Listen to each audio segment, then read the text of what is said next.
ఇండస్ట్రీలో అసలు కాంపౌండ్స్ అనేవే లేవు, అందరం ఒక్కటే అంటున్నారు మెగాస్టార్ చిరంజీవి. విషయంలోకెళ్తే లైలా ప్రీ రిలీజ్ ఈవెంట్లో పాల్గొన్న సందర్భంగా మెగాస్టార్ చిరంజీవి ఇండస్ట్రీలో యూనిటీపై, ఫ్యాన్స్ వార్ పై ఇంట్రెస్టింగ్ కామెంట్స్ చేశారు. పనిలో పనిగా మొదటిసారి పుష్ప 2 గురించి కూడా చెప్పుకొచ్చారు. పుష్ప 2 బ్లాక్ బస్టర్ అయిందని, అందుకు తాను గర్విస్తున్నానని తెలిపారు. ఇక బాలకృష్ణ కాంపౌండ్ మెగా కాంపౌండ్ అని జర్నలిస్ట్ అడిగిన ప్రశ్నకు విశ్వక్సేన్ భలే సమాధానం చెప్పాడని చిరు అన్నారు. ఫిల్మ్ ఇండస్ట్రీకి కాంపౌండ్ లేదని చెప్పిన విశ్వక్సేన్ ను అభినందిస్తున్నానని చెప్పారు.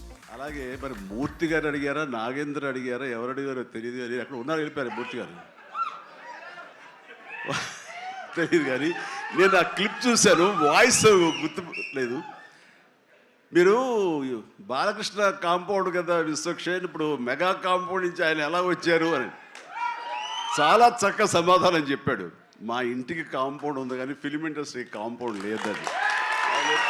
I appreciate. మనుషులన్నాక వేరే వాళ్లపై అభిమానం, ప్రేమ ఉంటాయని, రామ్ చరణ్ కు సూర్య అంటే చాలా ఇష్టమని, అంత మాత్రాన చెర్రీ ఫంక్షన్ కు తాను వెళ్లకూడదా అని ప్రశ్నించారు. ఇండస్ట్రీలో హీరోలు గిరిగీసుకుని ఉన్న రోజులు గతంలో ఉన్నాయని, కానీ అది షూటింగ్ల వరకేనని చెప్పారు.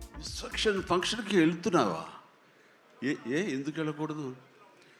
అతను మన మనిషి కాదు, అవతల బాలకృష్ణ అప్పుడప్పుడు తారక్ అంటాడు అని. అంటే మనుషులు అన్నాక వేరే వాళ్ళ మీద అభిమానం, ప్రేమ ఉండకూడదా? నా మీద ఆప్యాయత ఉండకూడదా? ఇదేంటిది? మా ఇంట్లోనే మా అబ్బాయి సూర్య అంటే చాలా ఇష్టం, అంత మాత్రం చేత వాడి ఫంక్షన్ వెళ్ళకూడదా? వాడితో కలిసి భోజనం చేయకూడదా? వాడితో ఉండకూడదా? అయితే అది తెలియక అభిమానులు కొట్టుకునే వాళ్ళని గుర్తు చేసుకున్నారు. మద్రాసులో గతంలో హనీ హౌస్ ఉండేదని, తెలుగు, తమిళ ఇండస్ట్రీ వారు అక్కడ పార్టీలు, ఫంక్షన్లు చేసుకునేవారని చెప్పారు. నాగార్జున, వెంకటేష్, బాలకృష్ణలతో తాను ఎంతో ఫ్రెండ్లీగా ఉంటానని, నాగార్జున తాను తరచుగా కలుసుకుంటామని తనదైన శైలిలో చెప్పుకొచ్చారు మన మెగాస్టార్.